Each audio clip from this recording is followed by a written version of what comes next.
सब देख रहे थे कि आप सभी जानते हैं कि शिक्षकों की बात हो या शिक्षक अभ्यर्थियों की बात हो, हम पहुंच जाते हैं भाजपा के एमएलसी के पास। हमारे बगल में बैठे हुए पूछेंगे जरूर कि आप भी अच्छे से जानते हैं, क्योंकि आपकी आवाज से ज्यादा दूरी पर नहीं है जहां शिक्षक अभ्यर्थी पिटाए थे, पुलिस प्रशासन ने उनको मारा। हक लेने के लिए पहुंचे थे, लेकिन बातचीत नहीं किया गया, न कुछ सुना गया, सीधे पिटाई शुरू हो गई।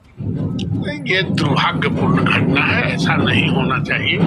कोई भी लोकतंत्र में बात करने आता है तो निगोशिएशन लोकतंत्र में सबसे बड़ा तंत्र है। निगोशिएशन के माध्यम से ही दुनिया चलता है। आज जो बांग्लादेश के प्रेसिडेंट, जो प्राइम मिनिस्टर है, वो देश छोड़ के भागे। वो निगोशिएशन अगर करती तो ये स्थिति नहीं होता। तो निगोशिएशन जरूर करना चाहिए। ये दुर्भाग्यपूर्ण घटना है कि शिक्षकों पर लाठी चली, निगोशिएशन करना चाहिए। नहीं सुनेंगे नीतीश कुमार तो वही हाल तो नहीं हो जाएगा, क्योंकि आपने एग्जाम्पल दिया। अरे नहीं, एग्जाम्पल नहीं दिया, वो एक अलग मामला था, इसका एक अलग मामला है। ऐसा कुछ और भारत में इस तरह के कुछ होते नहीं है। अच्छा, ये लोग जो डिमांड लेके आए हैं, आप तो शिक्षकों के एमएलसी हैं, हर बात अच्छे से जानते हैं, तो वो लोग का डिमांड था ना बस इतना सर कि 1 कैंडिडेट 1 रिजल्ट। उन लोग का बस यही कहना था कि अगर एक अभ्यर्थी है, उसका एक जगह रिजल्ट पक्का हो जाता है तो बाकी जो सीट बचते हैं उसको बाकी को दे दिया जाए और 1 कैंडिडेट 1 रिजल्ट हैशटैग चला दे। अच्छा, आप जरा बताइए कि आप 4 चैनल में इंटरव्यू दिए और चारों में हो गया आपको, आप बड़ा जीनियस है, और एक जगह आपने आउट कर लिया तो 3 जगह खाली हो गया। तो दूसरा इंटरव्यू देने वाला कहेगा कि उनके जगह पर हमको 3 जगह पर दे दीजिए। योग्यता रखता होगा तो योग्यता रखता होगा तो आप ही का होता ना। मेरा आप योग्यता रखे तब ना 4 जगह हुआ। दूसरा योग्यता रखता तो आपका होता ही नहीं। तो इसलिए ये कंट्रोवर्शियल बात है।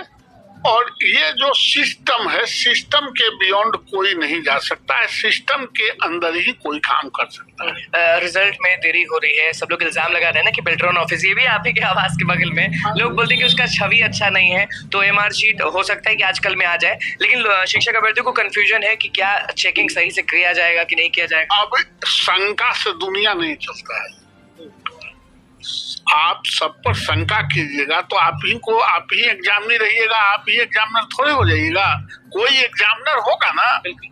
पहले आ जाने दीजिए, तब अपनी बात को रखिए। आप पहले ही से कोई इस तरह के भावना रखिएगा, भाव रखिएगा तो कठिनाई होती है। लगातार हम लाइव थे तो लाइव में ही जितने अभ्यर्थी थे ना, वो बड़ा निराश होके बोल रहे थे कि भैया उसका छवि ऐसा है वैसा है, उसी को सरकार देती है चेक करने के लिए, हम ये हो जाएंगे, हम वो। अरे छवि तो उंगली मार डाकू का था, वाल्मीकि बन गए। छवि से क्या होता, परिवर्तन और रूपांतरण तो होते रहता। आप पहले देखिए कि उसके रिजल्ट आते क्या है। पिछली बार आपने बोला था कि बिहारियों को मौका मिलना चाहिए, बिहारियों के बारे में हमको सोचना चाहिए, और जो परसेंटेज है वो एक न एक समय में फिक्स किया जाएगा, आपने बोला। निश्चित रूप से आज भी कह रहे हैं कि हमारे बच्चे हैं, हम अपने बच्चों का पहले एडजस्टमेंट कर लेंगे। कोई भी अभिभावक पहले अपने बच्चों का वस्त्र, भोजन, आवास की व्यवस्था करता है, तभी गांव को भी करता है। तो नीतीश जी क्या खोल दिए हैं दरवाजा पूरे भारत? नीतीश जी खोल दिए हैं। देखिए, नीतीश जी नहीं खोल दिए, भारत का संविधान खोल दिया है। भारत प्रदेशों का देश है। भारत का अपना कोई जगह है? भारत कहाँ है, जरा हमको बताइए ना। दिल्ली प्रदेश है, बिहार प्रदेश है, तो भारत को एक चौवा भी जमीन नहीं है।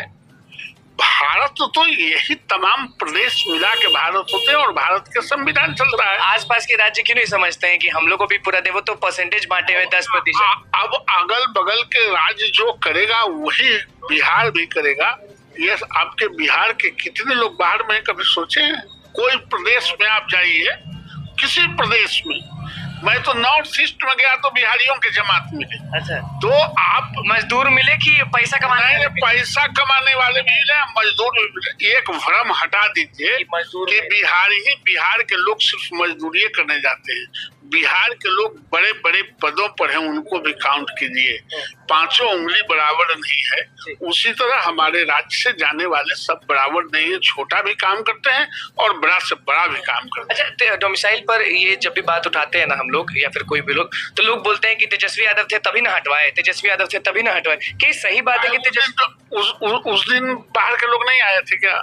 उस दिन भी बाहर के लोग आए थे और ज्यादा आ गए थे, इसीलिए ऑब्जेक्शन है। ये कोई तेजस्वी यादव तो कुछ थे ही नहीं, उप मुख्यमंत्री थे, आप कह रहे हैं कि कुछ नहीं। उप मुख्यमंत्री या चुप मुख्यमंत्री, उप मुख्यमंत्री मतलब चुप मुख्यमंत्री, छोड़िए ना।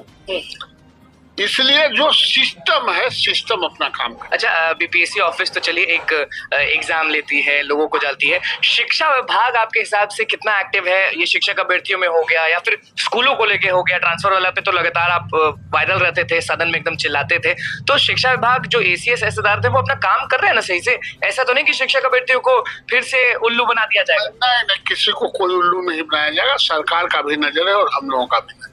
आप लोगों को नजर है, लेकिन जो इनको आप चुप मुख्यमंत्री बोल रहे थे अभी तेजस्वी यादव को, वो लगातार बोलते रहते हैं कि डोमिसाइल नीति लागू हो, शिक्षक अभ्यर्थियों के बारे में बात करते, रोजगार। आपने जब सत्ता में थे तो क्यों नहीं लागू कर लिए? बोल रहे थे कि 17 महीने में हम जो क्यों नीतीश कुमार साल वो क्या किया है भाई?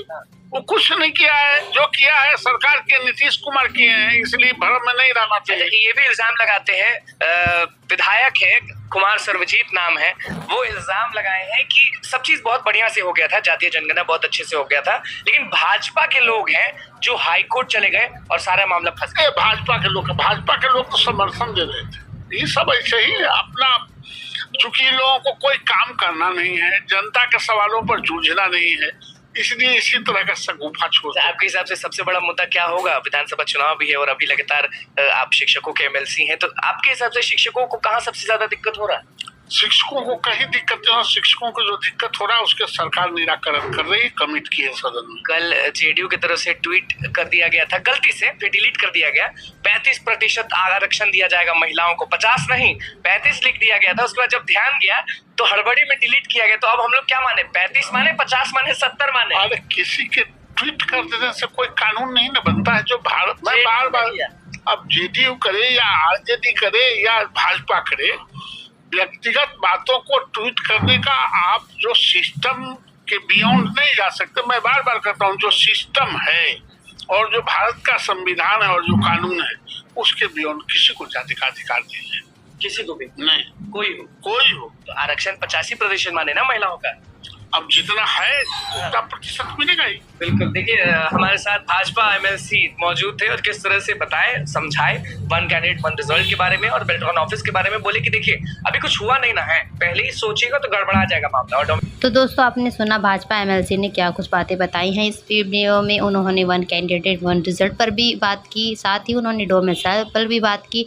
तो देखते हैं क्या कुछ होता है। फिलहाल इस वीडियो में इतना ही। आगे की अपडेट के लिए चैनल के माध्यम से जुड़े रहिए। धन्यवाद। जय हिंद, जय भारत।